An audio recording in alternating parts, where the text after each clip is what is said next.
CSC 478 Final Project, PCA Analysis of Time Series Macroeconomic Data.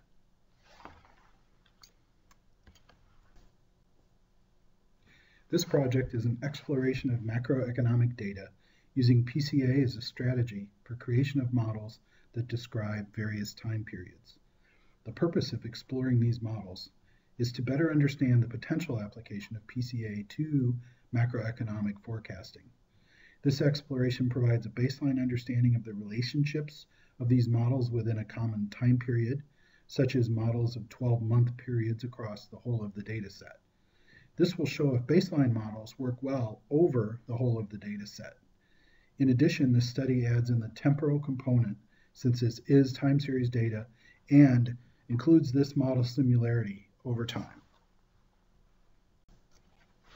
This data set contains 108 different macroeconomic measurements.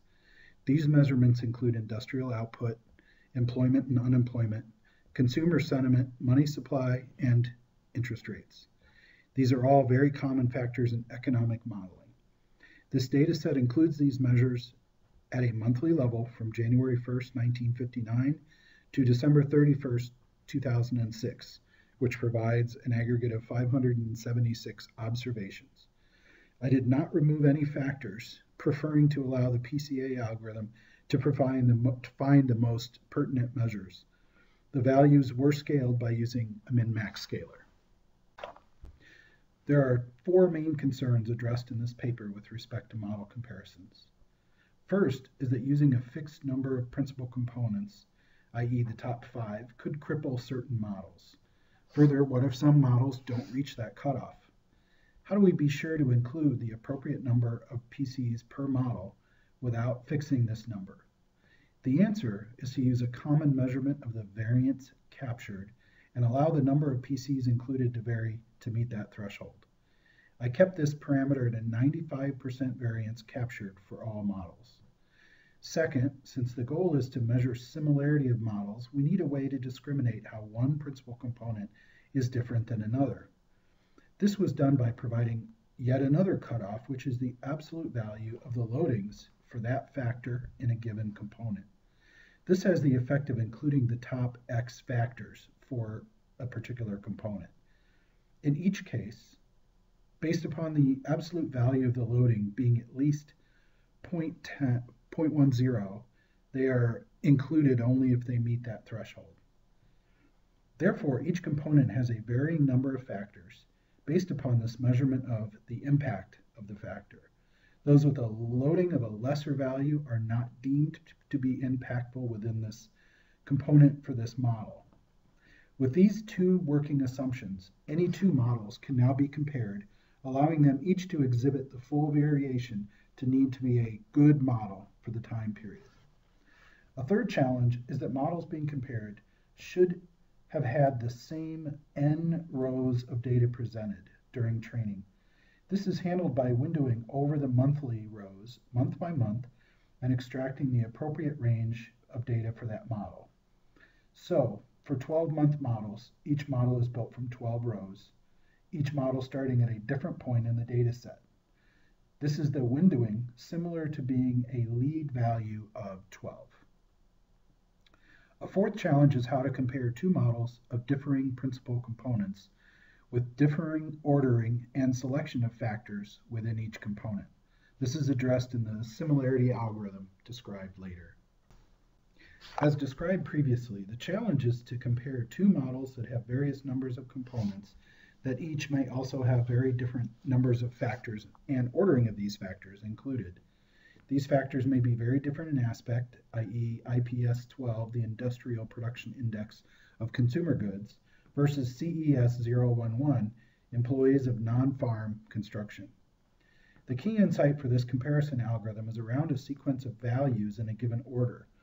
If we extract the factor names in order of the loading value for a given component, we have a signature of the component within that model, like having a particular sentence from a restricted grammar of the factor names. This algorithm only examined order and did not take into account the actual factor loading, other than using them as factor inclusion cutoff points and ordering the factors by loading from the largest loading value to the smallest loading value. So as noted on the previous slide, the similarity algorithm is designed to reward the situation where the same factor appears in the same order across two components being compared. So if the jth factor and the ith component matches across two models, the similarity is increased. In addition, if the factor in one component appears anywhere in the other list, we also increase the similarity.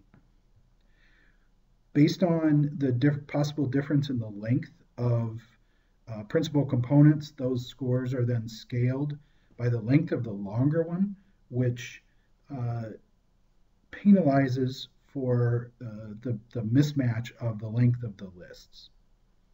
Finally, at the bottom, we see the model-to-model similarity scoring. This is an average of the similarities of the PCs that do exist and is also scaled by the longer of the two lists, which penalizes if one model has more principal components than the other one.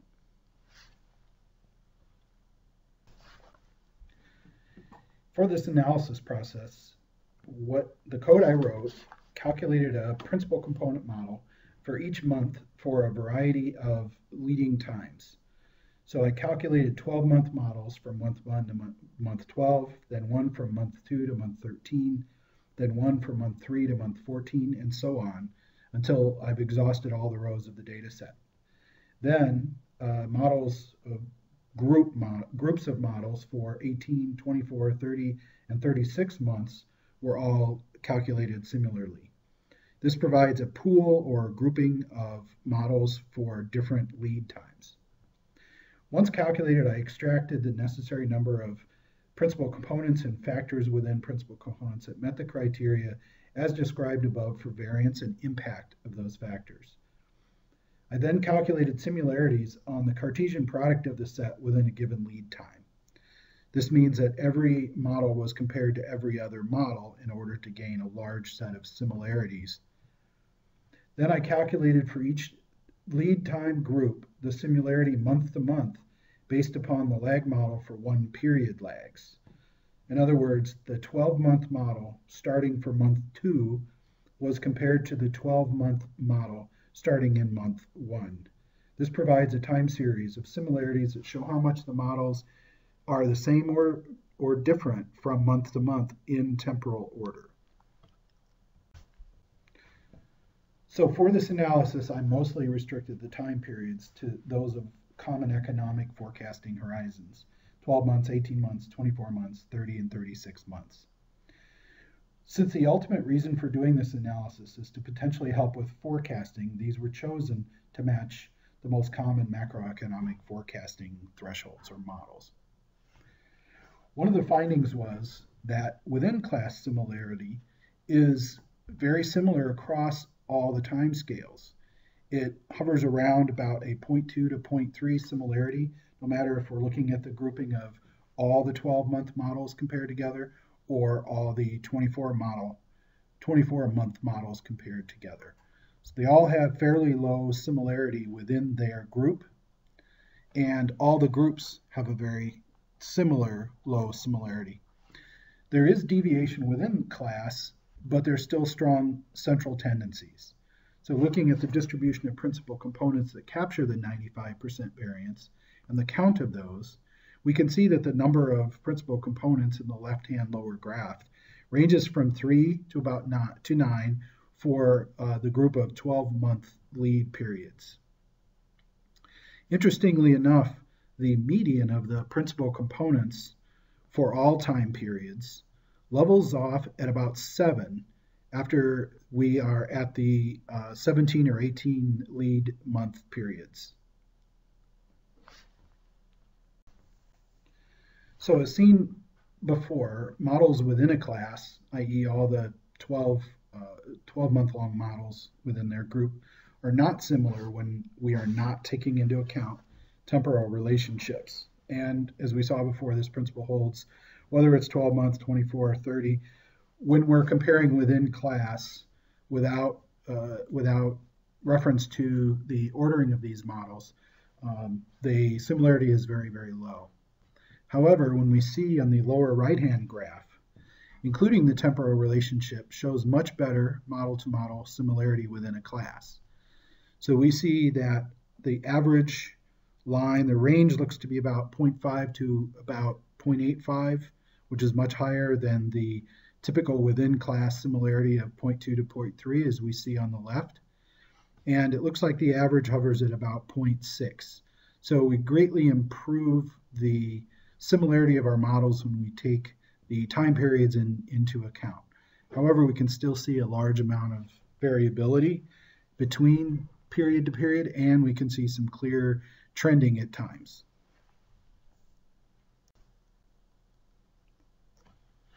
So, key conclusions.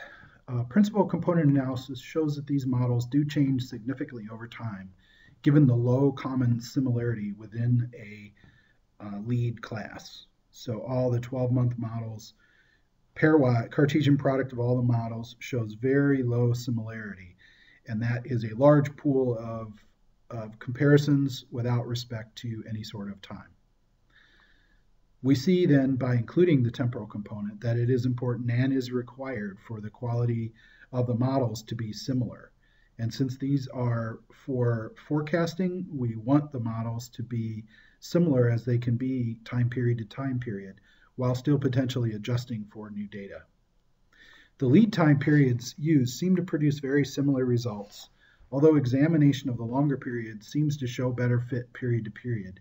This is probably an effect of the larger N used to train these models, smoothing out the variance. PCA could be useful in recognizing periods of change of economic conditions in the larger context of all these measurements. Finally, PCA could be useful in model selection and forecasting macroeconomic results. Some quick implementation details to note if you look at the code. Due to the cost of calculating the models and getting to those conditioned principal components for each model using the variance and the factor loading thresholds, I used pickling to export and import the data as appropriate.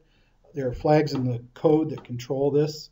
So once I pickled the final groups, then I was able to do a lot more analysis very quickly rather than recomputing all these models and recomputing all the conditioned PCs. The pickling doesn't work necessarily from version to version of Python. So if you do run this, it may not work. You may have to turn on the flags that will read in the data and recompute all the models, and that will take some time. The Cartesian comparison of these models was very computationally expensive. So as I mentioned, that was pickled as well. Scikit was used for all of the underlying algorithms, PCA, scaling, etc., except for the scoring algorithm that I came up with. And I built a lightweight class to contain the PCA models and provide some helper functions that extend the functionality of the PCA model for my analysis.